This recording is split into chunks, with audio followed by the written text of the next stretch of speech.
हर हर महादेव, हर हर गंगे। साथियों, 15 जनवरी को मैं अपने परिवार के साथ कुंभ नहाने गया था और उसके कुछ फोटोज हमने फेसबुक में डाले थे। तो काफी हमारे मित्रों ने इंक्वायरी किया कि हम लोग आसानी से कैसे कुंभ में जा सकते हैं और बिना असुविधा के हम लोग संगम में स्नान कैसे कर सकते हैं। तो कई लोगों को मैंने टेलीफोनिक जवाब दिए, लेकिन ऐसा लग रहा है कि एक अगर वीडियो बना देते हैं तो काफी लोगों को उससे जानकारी मिल जाएगी। तो माय डियर फ्रेंड्स, मैं बहुत कम समय में आप लोगों को बताऊंगा। आप में से जो लोग महाकुंभ जाना चाहेंगे तो एक जो मेरा जो अनुभव है उसे मैं यहां पर शेयर करूंगा। ये जो आप चित्र देख रहे हैं मेरे स्क्रीन पे, ये सैटेलाइट के द्वारा लिया गया एक चित्र है, लेकिन ये चित्र इस बार के महाकुंभ का नहीं है। तो माय डियर फ्रेंड, हम लोग धनबाद से अपनी कार से हम लोग महाकुंभ गए थे। धनबाद से यानी हम जहां पर रहते हैं वहां से लेकर महाकुंभ तक 560 किलोमीटर की दूरी हम लोगों ने तय किया कार से, और जाने में 560, आने में 560, यानी 1120 किलोमीटर गाड़ी हम लोगों ने चलाया। और टाइमिंग कितना लगा, लोग टाइमिंग भी पूछेंगे। तो आप कितना भी तेज चला ले, 1 घंटा में 50 किलोमीटर से ज्यादा आपको नहीं पड़ेगा। इसका मतलब है कि अगर आप 560 किलोमीटर चलना चाहते हैं तो मानकर चलिए कि 11 घंटा से कम आपको नहीं लगने वाला है, यानी 11 घंटा लगेंगे ही। आप उसी अकॉर्डिंग घर से निकले, अपना अपना दूरी गूगल मैप में आप लोग देख लें और ये मानकर चले कि 1 घंटे में हम 50 किलोमीटर दूरी तय करेंगे। और इससे कैलकुलेशन निकाल लें कि कब निकलेंगे तो आप कब पहुंचेंगे। देखिए, ये है गंगा, ये है गंगा नदी और ये है यमुना। ये दोनों इस पॉइंट पर आकर मिल रही है। तो एक्चुअल में संगम एरिया ये है। इसको आप संगम एरिया, ये जो एरिया देख रहे हैं जिसको हम गोल किए, लगभग ये संगम एरिया ये है। अब चूंकि हम झारखंड से गए थे तो जितने भी लोग झारखंड से, बंगाल से, बिहार से जाएंगे वो लोग जो पुरानी ग्रैंड ट्रंक रोड है, जीटी रोड, उससे होकर ही जाएंगे। तो इधर से आएंगे और ये देखिए जीटी रोड का ये पुल है। इसको ऑफिशियली शास्त्री ब्रिज कहा जाता है और एक लोकल नाम भी है इसका, झूसी ब्रिज। क्यों झूसी ब्रिज कहा जा रहा है? ये जो इलाका है टोटल आप देख रहे हैं, ये झूसी का इलाका है। ये जो चित्र मैं आप लोगों को सामने दिखा रहा हूं ये पुराने कुंभ का है, लेकिन सटीक चित्र होने के कारण मैं इसका हेल्प ले रहा हूं। तो ये जो एरिया देख रहे हैं ये झूसी है, कहीं पर लिख दे रहा हूं कि ये झूसी है। और आपको इस तरह से झूसी होते हुए एक पुल के माध्यम से पार करते हुए टाउन आ सकते हैं प्रयागराज।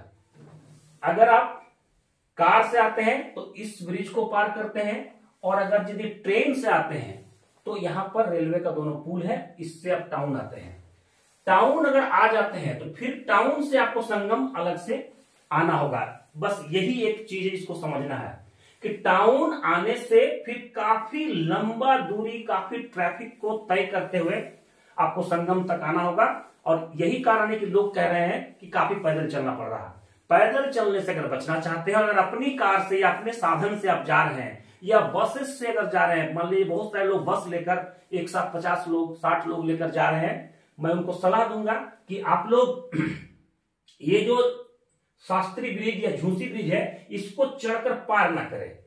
यहीं से लेफ्ट ले लें, इधर से लेफ्ट के एक रास्ता है, और आकर इस झूसी इलाके में आ जाए। यहां पर इस बार बहुत अच्छा व्यवस्था किया है। इस तरह से कई सेक्टर में ये बटा हुआ है और सारे सेक्टर पर पैदल चलने के लिए और गाड़ियां चलने के लिए रूट बना हुआ है। गाड़ियां आपका नदी के बालू में या मिट्टी में धंस ना जाए, इसलिए उसे रोड रोलर से पहले बैठाया गया है और उसके ऊपर क्या किया गया है, चदरा का आयरन और एल्युमिनियम का सीट दे दिया गया है, उस पर गाड़ियां चल रही है, जिससे कोई धंसने का कोई चांसेस नहीं है।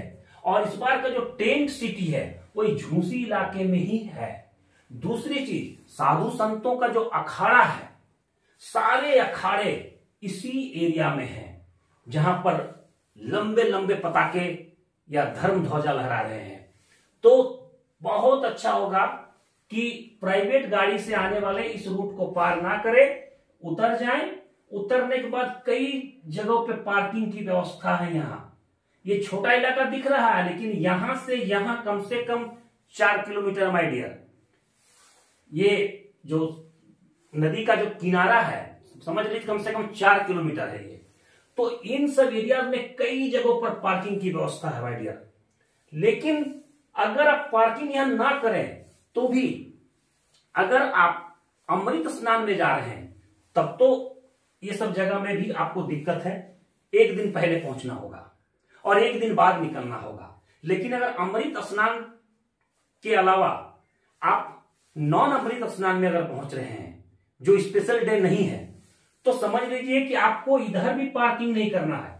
आप धीरे धीरे धीरे धीरे इधर आ जाएं और यहां पर एक पैंटून पुल दिख रहा है। यहां पर उत्तर प्रदेश सरकार ने कई पैंटून पुल बनाए हैं, जिससे क्या होगा कि आप इस पार से उस पार आना जाना कर पाएंगे। कई पैंटून पुल्स इस तरह से बना हुआ है।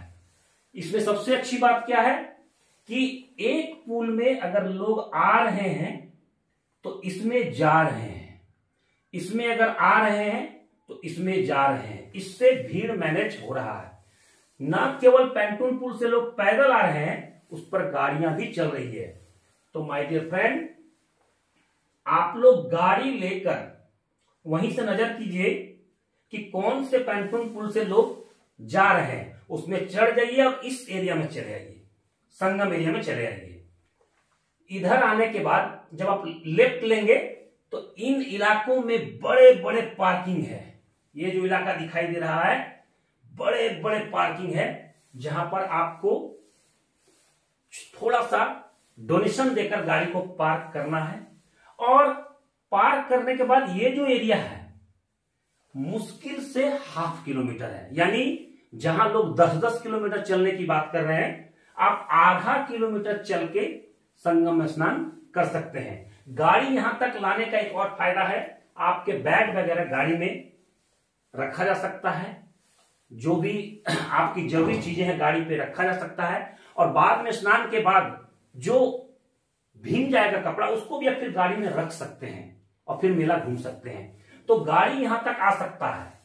हमें यह बात नहीं बताया गया था, जिस कारण हम लोग क्या कहते थे कि गाड़ी को छोड़ दी तो होटल में टोटो लेकर आए थे, जिससे काफी पैदल चलना पड़ा। और सबसे अच्छी बात क्या कि प्राइवेट गाड़ियों को मेला क्षेत्र में घुसने के अलाउड है, लेकिन वो स्पेशल डे नहाने का नहीं होना चाहिए। अब इसके बाद नहाने के लिए क्या हो रहा है कि संगम क्या है, ये है आपका गंगा, ये जमुना। बस ये इलाका को सरकार ने अपने तरीके से ऐसे करके घेर दिया है। ये बीच वाली गोल को हम स्पेशल संगम बोल रहे हैं। अब लोग क्या कर रहे हैं, यही सब एरिया में नहा रहे हैं। और सबसे जो लोग सोचते हैं हम एकदम संगम में नहाएंगे, तो समझ लीजिए वो यहां पर आ जाते हैं। ये एरिया बड़ा है, देखने में छोटा लग रहा है, लेकिन इस जगह लाखों लोग अट सकते हैं, इतना बड़ा एरिया है। तो आप लोग यहां से ही नहाना शुरू कर देता है, ये सब जगह से ही। सारा एरिया संगम क्षेत्र है। लेकिन आप अगर स्पेशली चाहते हैं कि हम उसी जगह पे नहाएंगे, तो आप यहां चले आए नहाने के लिए। और फिर जाकर आप सबसे नजदीक पार्किंग में रखें गाड़ी को, फिर जाके गाड़ी को पकड़ लें और बाद में मेला वेला देखकर फिर पैंटून पुल से पार हो जाए और धीरे से निकल जाए। या अगर साधु संतों का अखाड़ा देखना है, मिलना है, तो इस एरिया में फिर पार्किंग कर दें। और साधु संतों का अखाड़ा कैसे पहचान में आएगा, दूर से ही दिखेगा।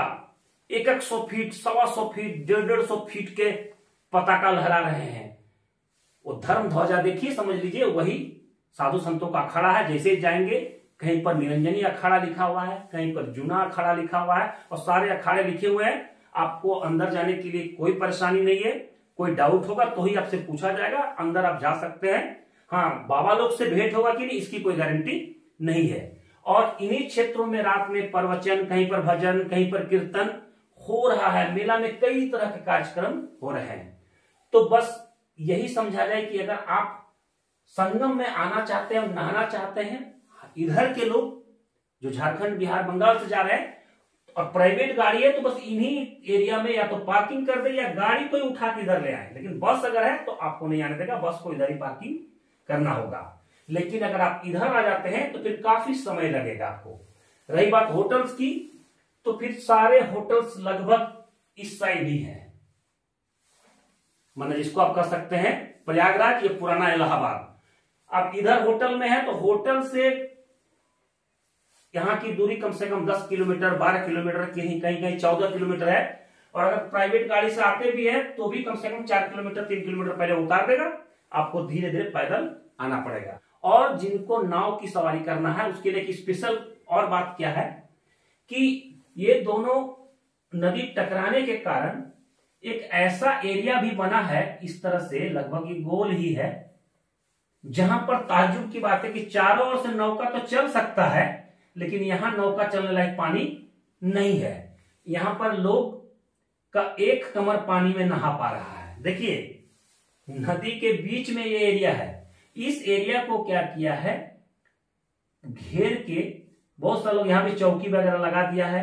और जो नाविक लोग हैं इन क्षेत्रों में उनका स्टैंड है, यहां पर नाव से चढ़िए और आपको धीरे धीरे यहां ले जाया जाएगा।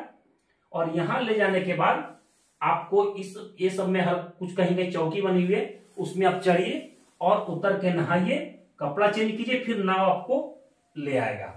लेकिन यहां पर एक दिक्कत क्या है महिलाओं के लिए कि कपड़े बदलने के लिए कोई व्यवस्था नहीं है। इसलिए फैमिली वालों को मैं कहूंगा कि यहां मैंने बीवी लेके, बेटी लेके जाने का कोई लाभ नहीं है, क्योंकि कपड़ा बदलने के लिए आपको फिर मैनुअल तरीके से चादर वगैरह या कपड़ा से ढक के ही बदलना होगा। लेकिन ये जो एरिया है, ये सब एरिया में कपड़ा आदि बदलने के लिए हजारों हजार की संख्या में सरकारी व्यवस्था है और बड़ा ही आनंद आएगा। हर हर महादेव, हर हर गंगे।